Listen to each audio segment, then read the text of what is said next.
The Memoirs of Sherlock Holmes. Chapter 1. Silver Blaze. "I am afraid, Watson, that I shall have to go," said Holmes, as we sat down together to our breakfast one morning. "Go? Where to?" "To Dartmoor, to King's Pyland." I was not surprised. Indeed, my only wonder was that he had not already been mixed up in this extraordinary case, which was the one topic of conversation through the length and breadth of England. For a whole day my companion had rambled about the room with his chin upon his chest and his brows knitted, charging and recharging his pipe with the strongest black tobacco, and absolutely deaf to any of my questions or remarks. Fresh editions of every paper had been sent up by our newsagent, only to be glanced over and tossed down into a corner. Yet, silent as he was, I knew perfectly well what it was over which he was brooding. There was but one problem before the public which could challenge his powers of analysis, and that was the singular disappearance of the favourite for the Wessex Cup, and the tragic murder of its trainer. When, therefore, he suddenly announced his intention of setting out for the scene of the drama, it was only what I had both expected and hoped for. "I should be most happy to go down with you if I should not be in the way," said I. "My dear Watson, you would confer a great favour upon me by coming. And I think that your time will not be misspent, for there are points about the case which promise to make it an absolutely unique one. We have, I think, just time to catch our train at Paddington, and I will go further into the matter upon our journey. You would oblige me by bringing with you your very excellent field glass."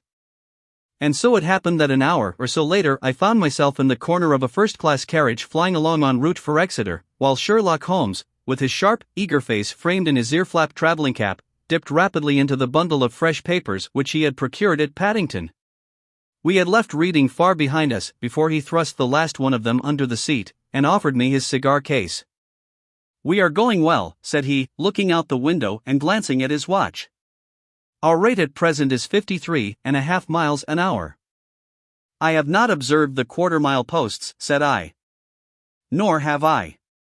But the telegraph posts upon this line are 60 yards apart, and the calculation is a simple one.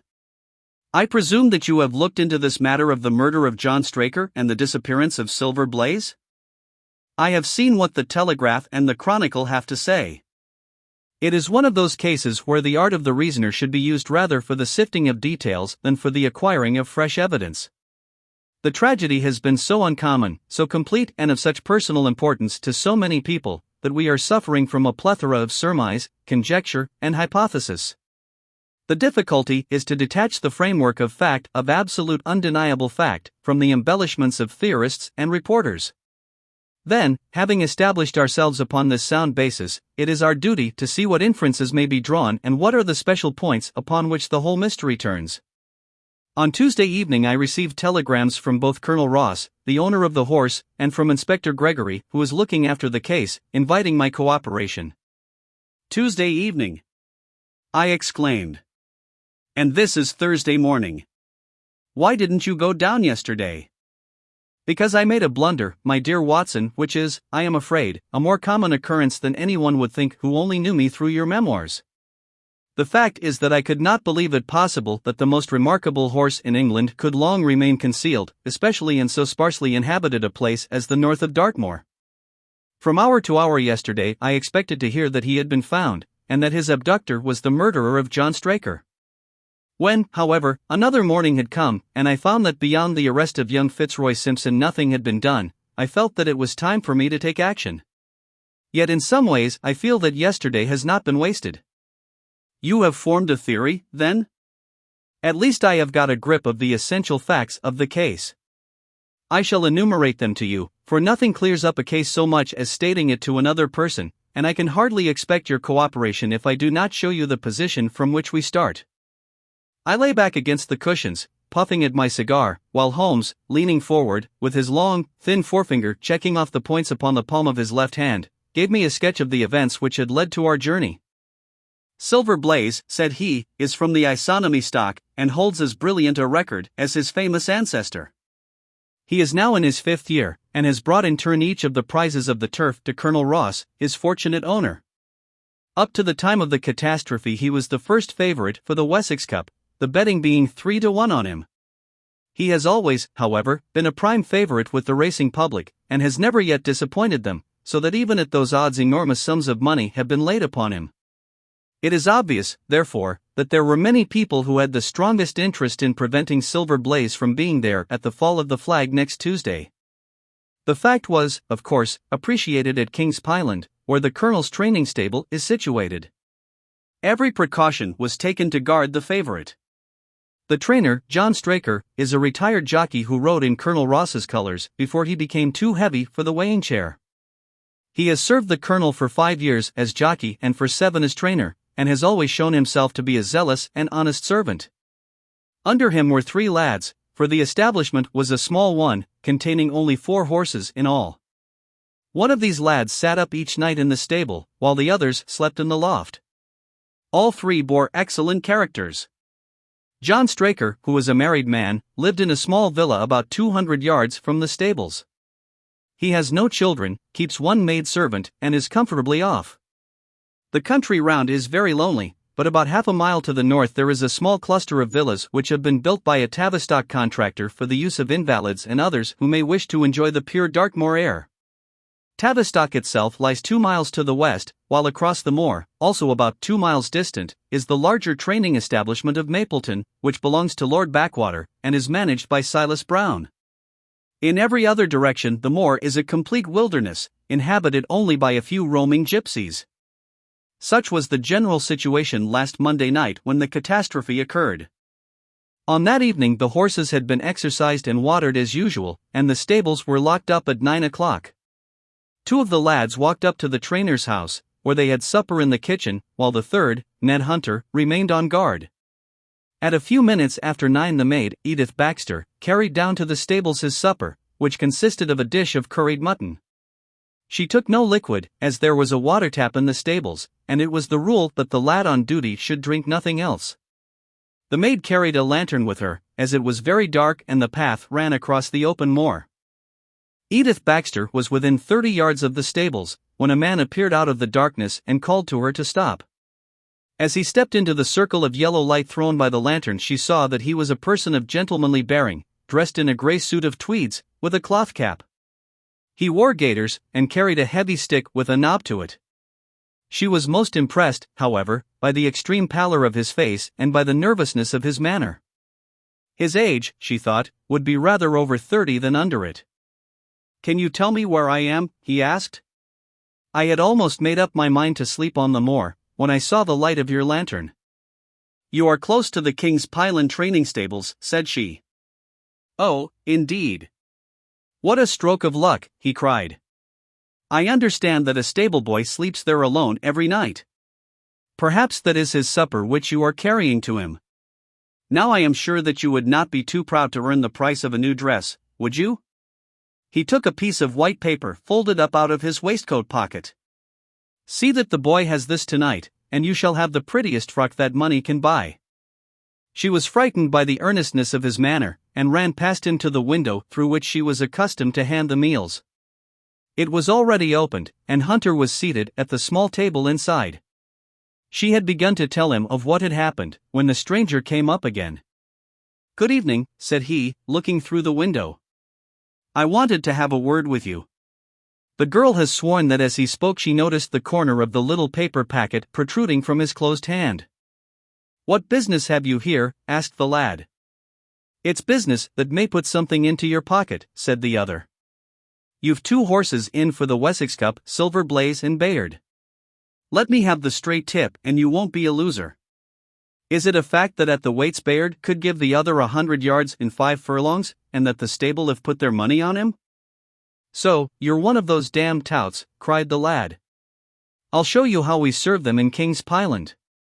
He sprang up and rushed across the stable to unloose the dog.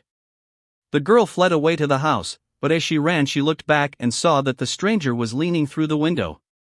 A minute later, however, when Hunter rushed out with the hound he was gone, and though he ran all round the buildings he failed to find any trace of him. "One moment," I asked. "Did the stable boy, when he ran out with the dog, leave the door unlocked behind him?" "Excellent, Watson, excellent," murmured my companion. The importance of the point struck me so forcibly that I sent a special wire to Dartmoor yesterday to clear the matter up. The boy locked the door before he left it. The window, I may add, was not large enough for a man to get through. Hunter waited until his fellow grooms had returned, when he sent a message to the trainer and told him what had occurred. Straker was excited at hearing the account, although he does not seem to have quite realized its true significance. It left him, however, vaguely uneasy, and Mrs. Straker, waking at 1 a.m, found that he was dressing. In reply to her inquiries, he said that he could not sleep on account of his anxiety about the horses, and that he intended to walk down to the stables to see that all was well. She begged him to remain at home, as she could hear the rain pattering against the window, but in spite of her entreaties he pulled on his large mackintosh and left the house. Mrs. Straker awoke at 7 a.m, to find that her husband had not yet returned. She dressed herself hastily, called the maid, and set off for the stables. The door was open. Inside, huddled together upon a chair, Hunter was sunk in a state of absolute stupor. The favorite stall was empty, and there were no signs of his trainer. The two lads who slept in the chaff-cutting loft above the harness room were quickly aroused. They had heard nothing during the night, for they are both sound sleepers. Hunter was obviously under the influence of some powerful drug, and as no sense could be got out of him, he was left to sleep it off while the two lads and the two women ran out in search of the absentees. They still had hopes that the trainer had for some reason taken out the horse for early exercise, but on ascending the knoll near the house, from which all the neighboring moors were visible, they not only could see no signs of the missing favorite, but they perceived something which warned them that they were in the presence of a tragedy.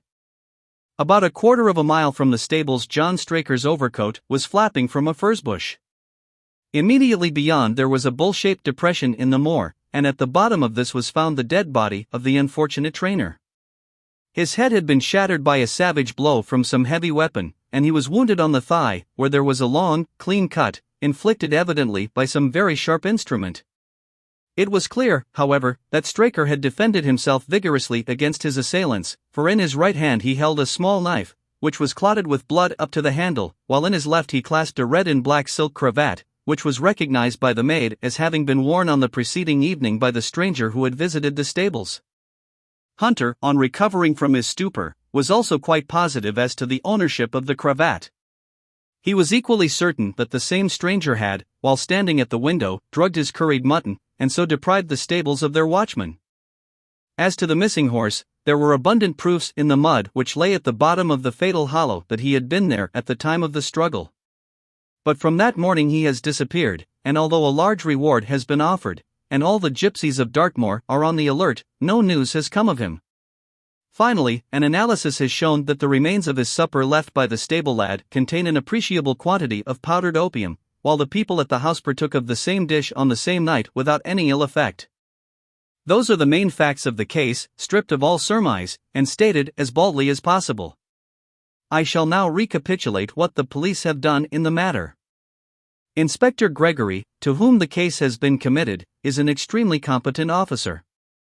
Were he but gifted with imagination, he might rise to great heights in his profession. On his arrival he promptly found and arrested the man upon whom suspicion naturally rested. There was little difficulty in finding him, for he inhabited one of those villas which I have mentioned. His name, it appears, was Fitzroy Simpson. He was a man of excellent birth and education, who had squandered a fortune upon the turf, and who lived now by doing a little quiet and genteel bookmaking in the sporting clubs of London. An examination of his betting book shows that bets to the amount of £5,000 had been registered by him against the favourite. On being arrested, he volunteered the statement that he had come down to Dartmoor in the hope of getting some information about the King's Pyland horses, and also about Desborough, the second favourite, which was in charge of Silas Brown at the Mapleton stables. He did not attempt to deny that he had acted as described upon the evening before, but declared that he had no sinister designs, and had simply wished to obtain first-hand information. When confronted with his cravat, he turned very pale, and was utterly unable to account for its presence in the hand of the murdered man. His wet clothing showed that he had been out in the storm of the night before, and his stick, which was a Penang lawyer weighted with lead, was just such a weapon as might, by repeated blows, have inflicted the terrible injuries to which the trainer had succumbed. On the other hand, there was no wound upon his person, while the state of Straker's knife would show that one at least of his assailants must bear his mark upon him. There you have it all in a nutshell, Watson, and if you can give me any light I shall be infinitely obliged to you. I had listened with the greatest interest to the statement which Holmes, with characteristic clearness, had laid before me. Though most of the facts were familiar to me, I had not sufficiently appreciated their relative importance, nor their connection to each other. Is it not possible, I suggested, that the incised wound upon Straker may have been caused by his own knife and the convulsive struggles which follow any brain injury? It is more than possible, it is probable, said Holmes. In that case one of the main points in favor of the accused disappears. And yet, said I, even now I fail to understand what the theory of the police can be. I am afraid that whatever theory we state has very grave objections to it, returned my companion. The police imagine, I take it, that this Fitzroy Simpson, having drugged the lad, and having in some way obtained a duplicate key, opened the stable door and took out the horse, with the intention, apparently, of kidnapping him altogether. His bridle is missing, so that Simpson must have put this on. Then, having left the door open behind him, he was leading the horse away over the moor, when he was either met or overtaken by the trainer. A row naturally ensued. Simpson beat out the trainer's brains with his heavy stick without receiving any injury from the small knife which Straker used in self-defense, and then the thief either led the horse on to some secret hiding place, or else it may have bolted during the struggle, and be now wandering out on the moors. That is the case as it appears to the police, and improbable as it is, all other explanations are more improbable still. However, I shall very quickly test the matter when I am once upon the spot, and until then I cannot really see how we can get much further than our present position. It was evening before we reached the little town of Tavistock, which lies, like the boss of a shield, in the middle of the huge circle of Dartmoor. Two gentlemen were awaiting us in the station, the one a tall, fair man with lion-like hair and beard and curiously penetrating light blue eyes, the other a small, alert person, very neat and dapper, in a frock coat and gaiters, with trim little side whiskers and an eyeglass. The latter was Colonel Ross, the well-known sportsman, the other, Inspector Gregory, a man who was rapidly making his name in the English detective service. I am delighted that you have come down, Mr. Holmes, said the colonel. The inspector here has done all that could possibly be suggested, but I wish to leave no stone unturned in trying to avenge poor Straker and in recovering my horse. Have there been any fresh developments? Asked Holmes. I am sorry to say that we have made very little progress, said the inspector. We have an open carriage outside, and as you would no doubt like to see the place before the light fails, we might talk it over as we drive. A minute later we were all seated in a comfortable landau, and were rattling through the quaint old Devonshire city. Inspector Gregory was full of his case, and poured out a stream of remarks, while Holmes threw in an occasional question or interjection.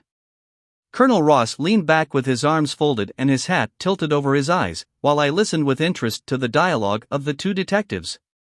Gregory was formulating his theory, which was almost exactly what Holmes had foretold in the train. The net is drawn pretty close round Fitzroy Simpson, he remarked, and I believe myself that he is our man. At the same time I recognize that the evidence is purely circumstantial, and that some new development may upset it. How about Straker's knife? We have quite come to the conclusion that he wounded himself in his fall. My friend Dr. Watson made that suggestion to me as we came down. If so, it would tell against this man Simpson. Undoubtedly.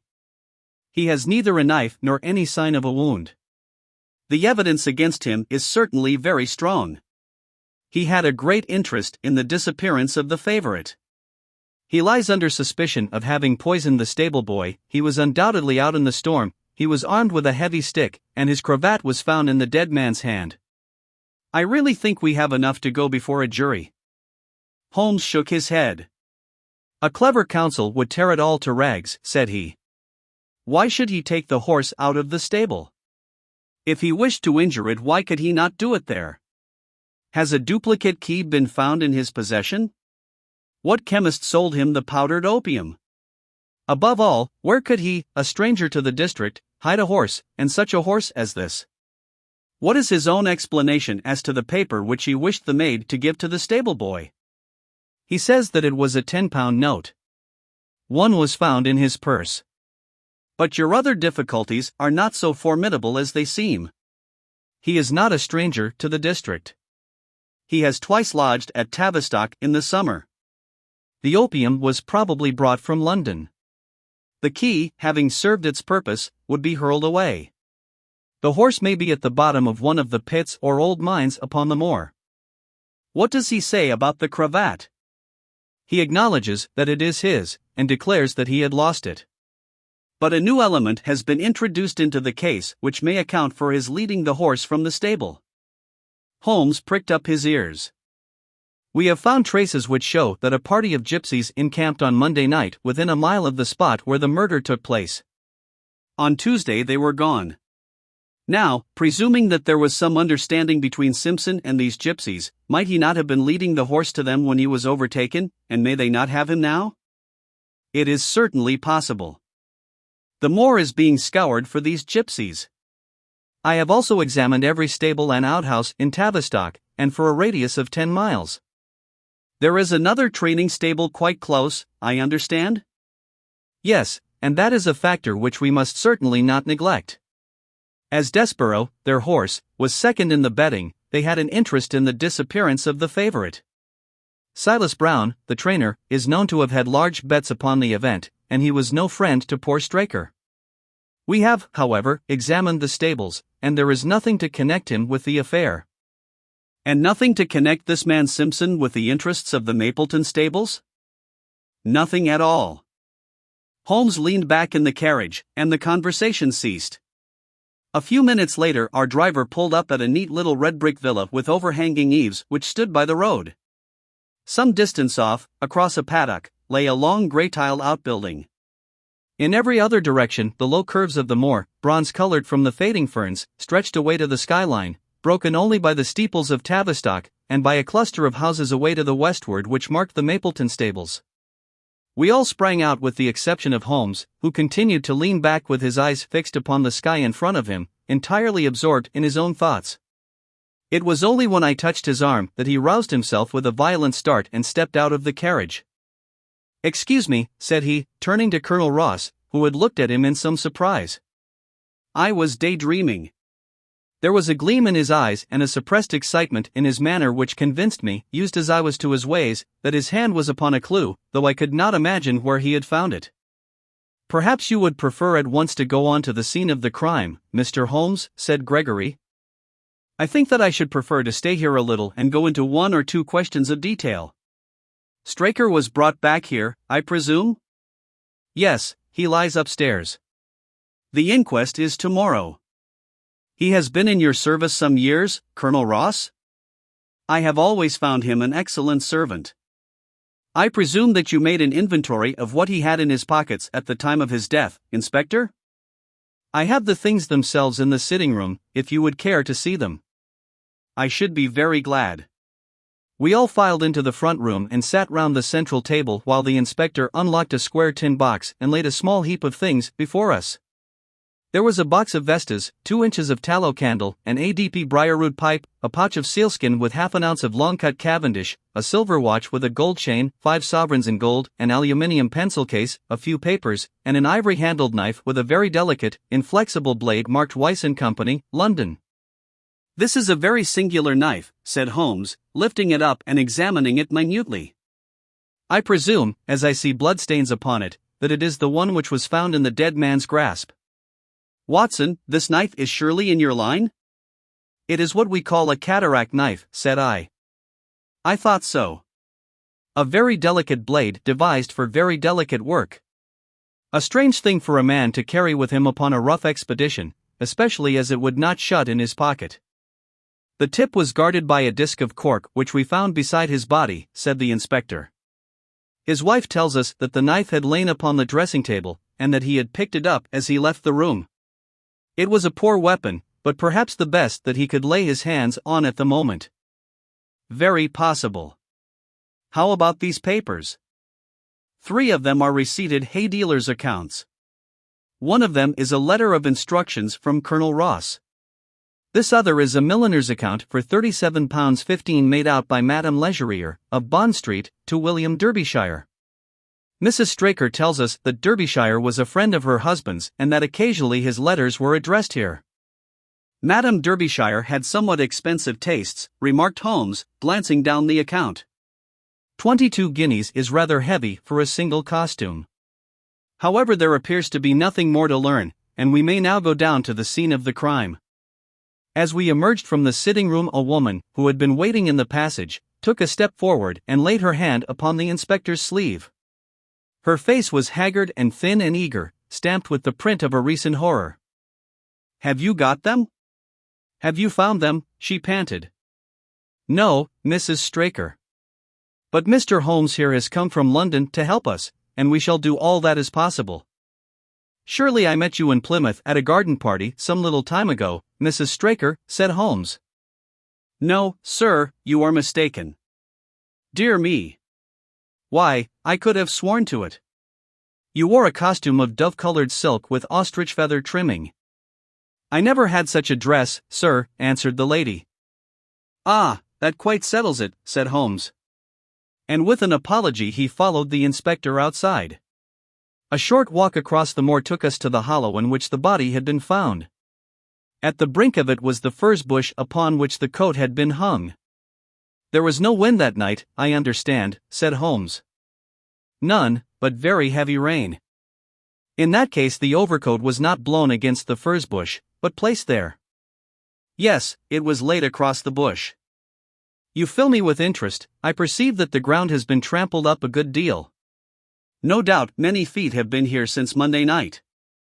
A piece of matting has been laid here at the side, and we have all stood upon that." "Excellent. In this bag I have one of the boots which Straker wore, one of Fitzroy Simpson's shoes, and a cast horseshoe of silver blaze." "My dear inspector, you surpass yourself." Holmes took the bag, and, descending into the hollow, he pushed the matting into a more central position. Then, stretching himself upon his face and leaning his chin upon his hands, he made a careful study of the trampled mud in front of him.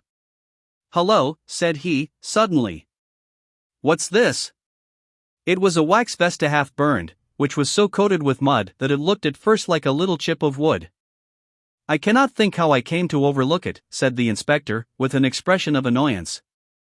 "It was invisible, buried in the mud. I only saw it because I was looking for it." "What? You expected to find it?" "I thought it not unlikely." He took the boots from the bag, and compared the impressions of each of them with marks upon the ground. Then he clambered up to the rim of the hollow, and crawled about among the ferns and bushes. "I am afraid that there are no more tracks," said the inspector. "I have examined the ground very carefully for 100 yards in each direction." "Indeed," said Holmes, rising. "I should not have the impertinence to do it again after what you say. But I should like to take a little walk over the moor before it grows dark, that I may know my ground tomorrow, and I think that I shall put this horseshoe into my pocket for luck." Colonel Ross, who had shown some signs of impatience at my companion's quiet and systematic method of work, glanced at his watch. "I wish you would come back with me, Inspector," said he.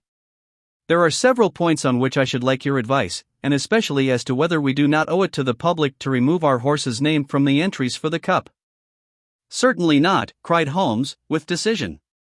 "I should let the name stand." The colonel bowed. "I am very glad to have had your opinion, sir," said he. "You will find us at poor Straker's house when you have finished your walk, and we can drive together into Tavistock." He turned back with the inspector, while Holmes and I walked slowly across the moor.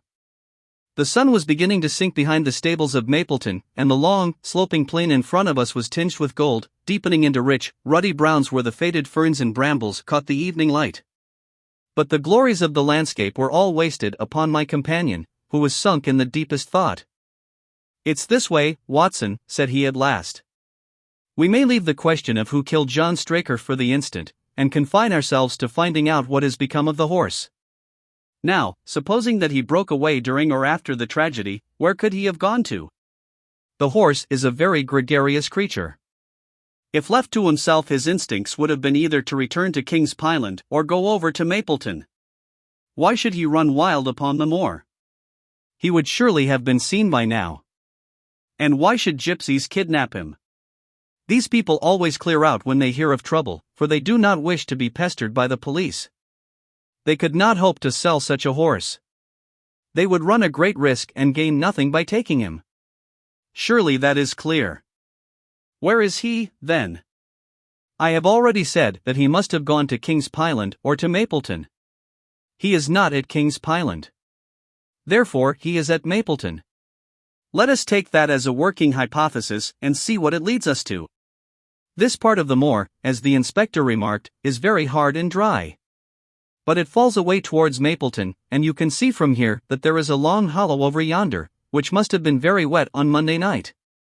If our supposition is correct, then the horse must have crossed that, and there is the point where we should look for his tracks. We had been walking briskly during this conversation, and a few more minutes brought us to the hollow in question.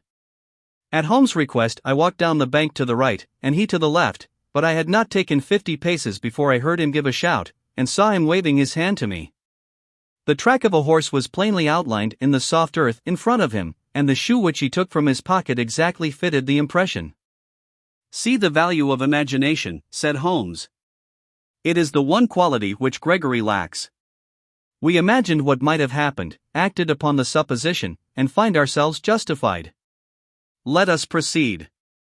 We crossed the marshy bottom and passed over a quarter of a mile of dry, hard turf. Again the ground sloped, and again we came on the tracks. Then we lost them for half a mile, but only to pick them up once more quite close to Mapleton. It was Holmes who saw them first, and he stood pointing with a look of triumph upon his face. A man's track was visible beside the horse's. "The horse was alone before," I cried. "Quite so. It was alone before. Hullo, what is this?" The double track turned sharp off and took the direction of King's Pyland. Holmes whistled, and we both followed along after it. His eyes were on the trail, but I happened to look a little to one side, and saw to my surprise the same tracks coming back again in the opposite direction. "One for you, Watson," said Holmes, when I pointed it out. "You have saved us a long walk, which would have brought us back on our own traces. Let us follow the return track." We had not to go far. It ended at the paving of asphalt which led up to the gates of the Mapleton stables. As we approached, a groom ran out from them. "We don't want any loiterers about here," said he. "I only wish to ask a question," said Holmes, with his finger and thumb in his waistcoat pocket. "Should I be too early to see your master, Mr. Silas Brown, if I were to call at 5 o'clock tomorrow morning?" "Bless you, sir, if anyone is about he will be, for he is always the first stirring. But here he is, sir, to answer your questions for himself." "No, sir, no, it is as much as my place is worth to let him see me touch your money. Afterwards, if you like." As Sherlock Holmes replaced the half-crown which he had drawn from his pocket, a fierce-looking elderly man strode out from the gate with a hunting crop swinging in his hand. "What's this, Dawson?" he cried. "No gossiping. Go about your business. And you, what the devil do you want here?" "10 minutes' talk with you, my good sir," said Holmes in the sweetest of voices. "I've no time to talk to every gadabout. We want no strangers here. Be off, or you may find a dog at your heels." Holmes leaned forward and whispered something in the trainer's ear. He started violently and flushed to the temples. "It's a lie," he shouted, "an infernal lie." "Very good. Shall we argue about it here in public or talk it over in your parlor?" "Oh, come in if you wish to." Holmes smiled. "I shall not keep you more than a few minutes, Watson," said he. "Now, Mr. Brown, I am quite at your disposal." It was 20 minutes, and the reds had all faded into grays before Holmes and the trainer reappeared. Never have I seen such a change as had been brought about in Silas Brown in that short time. His face was ashy pale, beads of perspiration shone upon his brow, and his hands shook until the hunting crop wagged like a branch in the wind. His bullying, overbearing manner was all gone too, and he cringed along at my companion's side like a dog with its master. "Your instructions will be done." "It shall all be done," said he. "There must be no mistake," said Holmes, looking round at him. The other winced as he read the menace in his eyes. "Oh no, there shall be no mistake. It shall be there. Should I change it first or not?" Holmes thought a little and then burst out laughing. "No, don't," said he, "I shall write to you about it. No tricks, now, or—" "Oh, you can trust me, you can trust me." "Yes, I think I can." Well, you shall hear from me tomorrow. He turned upon his heel, disregarding the trembling hand which the other held out to him, and we set off for King's Pyland. A more perfect compound of the bully, coward, and sneak than Master Silas Brown I have seldom met with, remarked Holmes as we trudged along together. He has the horse, then? He tried to bluster out of it, but I described to him so exactly what his actions had been upon that morning that he is convinced that I was watching him. Of course you observed the peculiarly square toes in the impressions, and that his own boots exactly corresponded to them. Again, of course no subordinate would have dared to do such a thing. I described to him how, when according to his custom he was the first down, he perceived a strange horse wandering over the moor. How he went out to it, and his astonishment at recognizing, from the white forehead which has given the favorite its name, that chance had put in his power the only horse which could beat the one upon which he had put his money.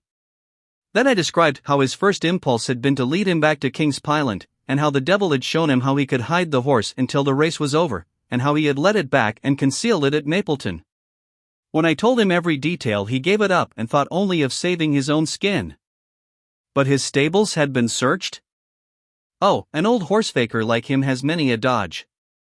But are you not afraid to leave the horse in his power now, since he has every interest in injuring it? My dear fellow, he will guard it as the apple of his eye. He knows that his only hope of mercy is to produce it safe. Colonel Ross did not impress me as a man who would be likely to show much mercy in any case. The matter does not rest with Colonel Ross. I follow my own methods, and tell as much or as little as I choose. That is the advantage of being unofficial.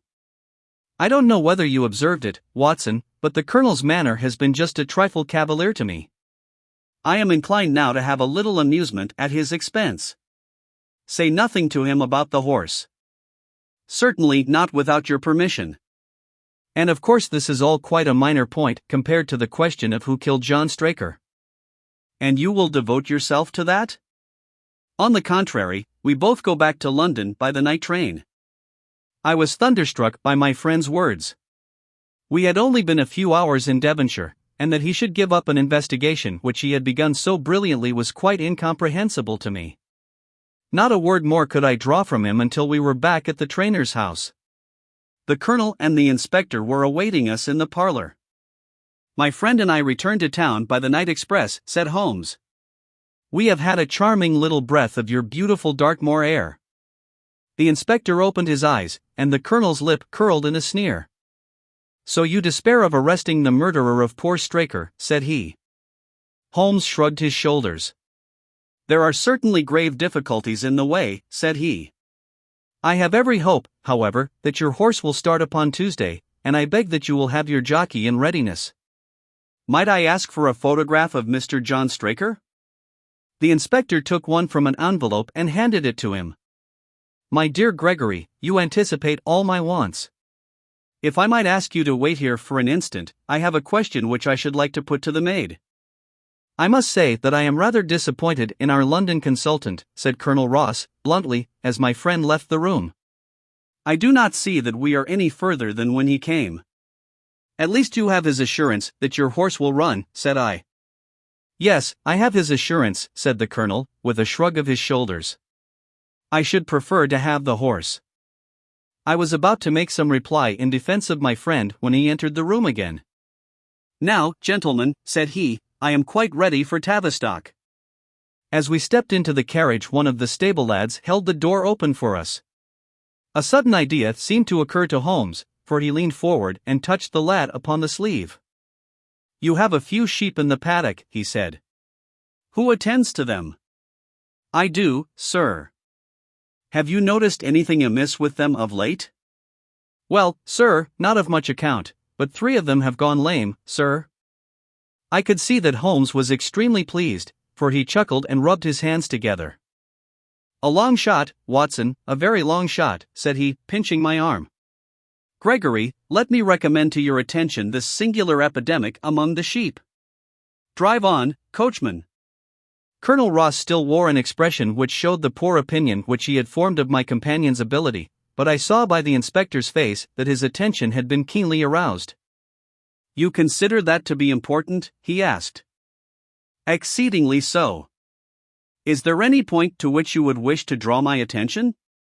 To the curious incident of the dog in the night time.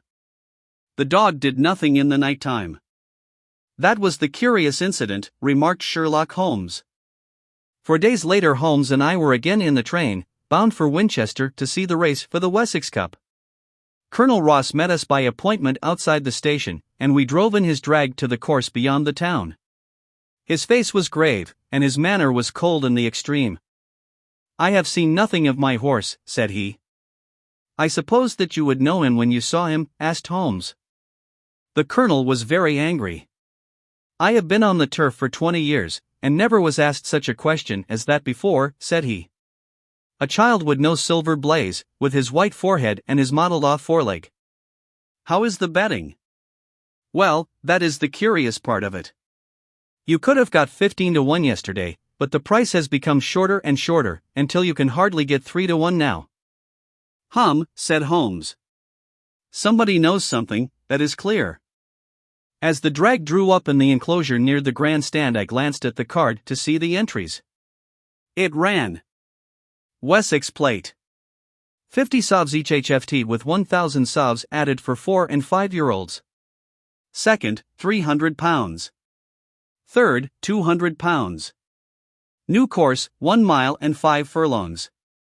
1. Mr. Heath Newton's The Negro, red cap, cinnamon jacket.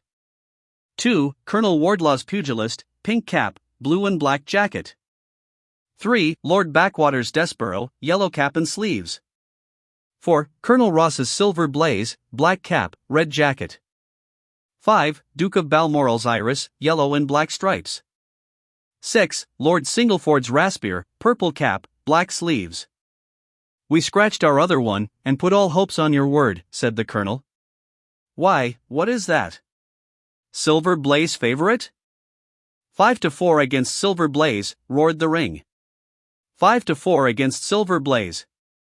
5 to 15 against Desborough. 5 to 4 on the field. "There are the numbers up," I cried. "They are all 6 there." "All 6 there? Then my horse is running," cried the colonel in great agitation. "But I don't see him. My colors have not passed. Only 5 have passed. This must be he." As I spoke, a powerful bay horse swept out from the weighing enclosure and cantered past us, bearing on its back the well-known black and red of the colonel. "That's not my horse," cried the owner. "That beast has not a white hair upon its body. What is this that you have done, Mr. Holmes?"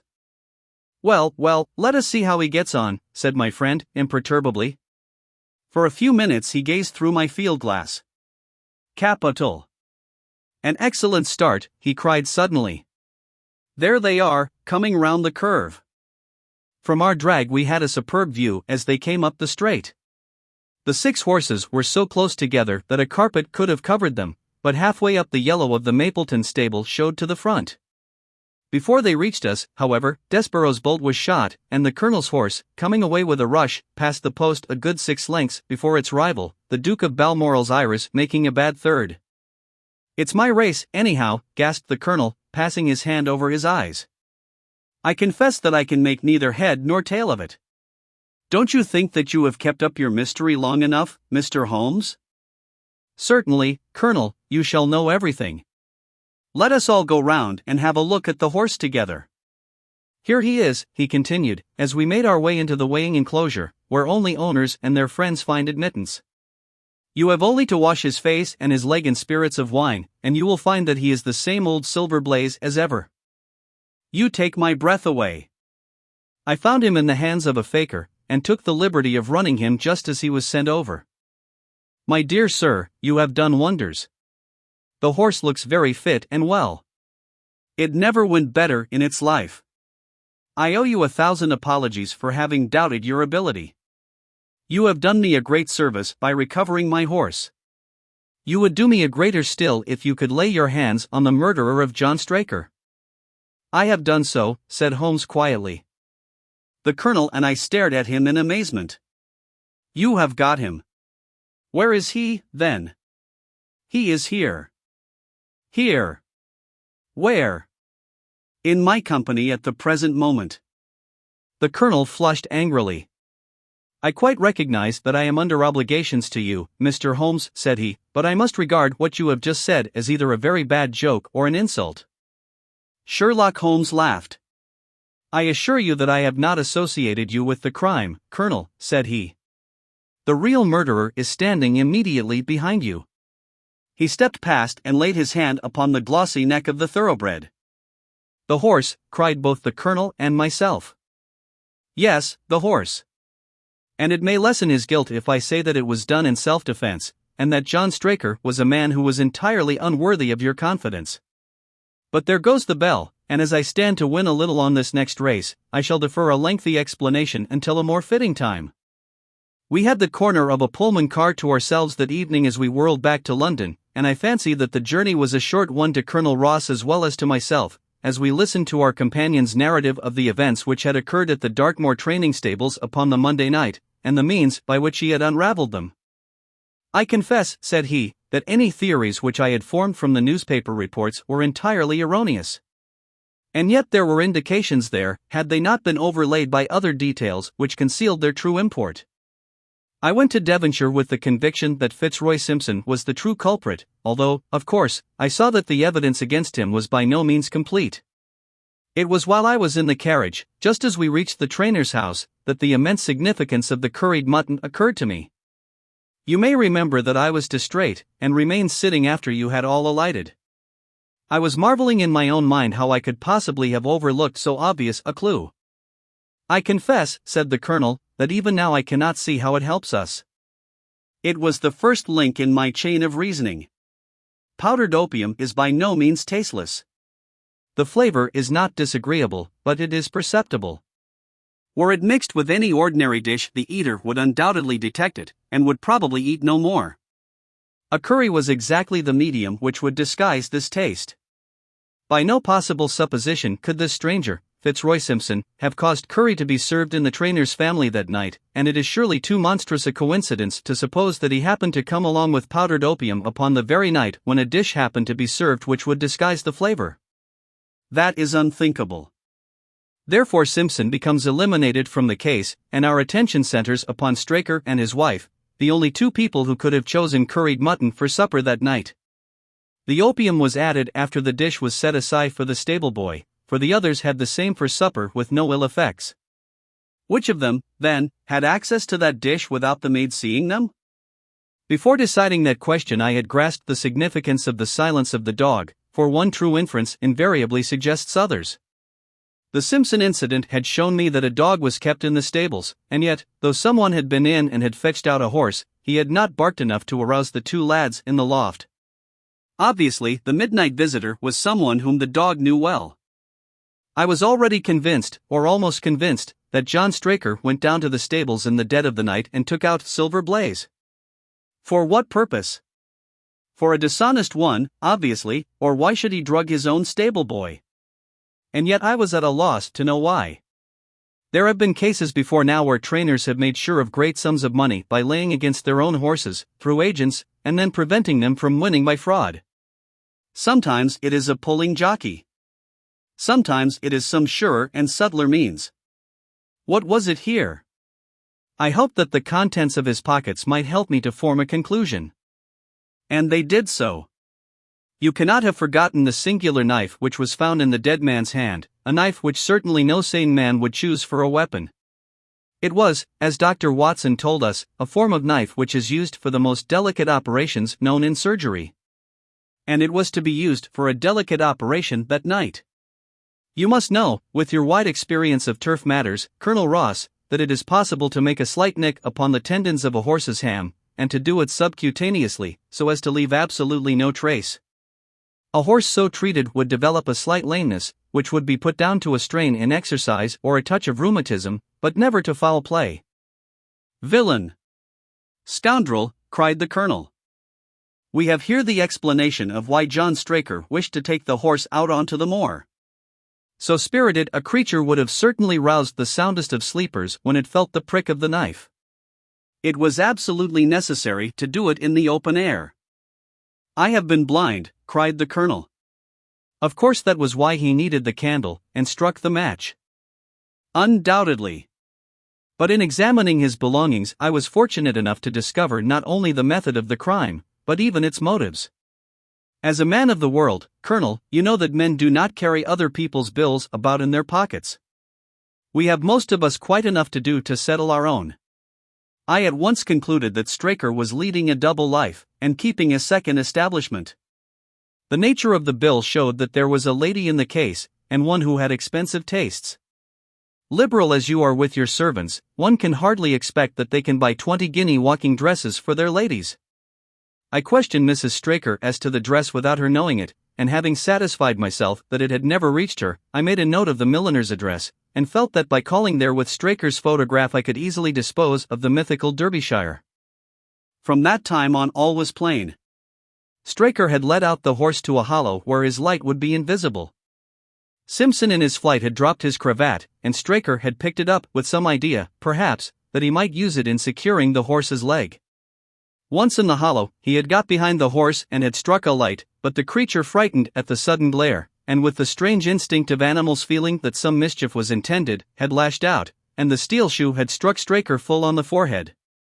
He had already, in spite of the rain, taken off his overcoat in order to do his delicate task, and so, as he fell, his knife gashed his thigh.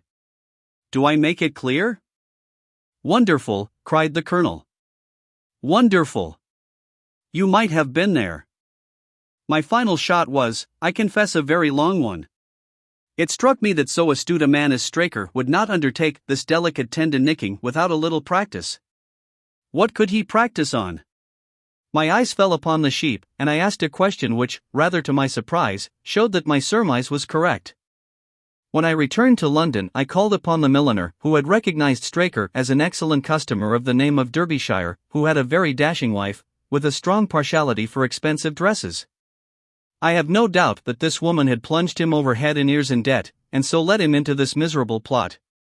You have explained all but one thing, cried the Colonel. Where was the horse? Ah, it bolted, and was cared for by one of your neighbors. We must have an amnesty in that direction, I think. This is Clapham Junction, if I am not mistaken, and we shall be in Victoria in less than 10 minutes. If you care to smoke a cigar in our rooms, Colonel, I shall be happy to give you any other details which might interest you.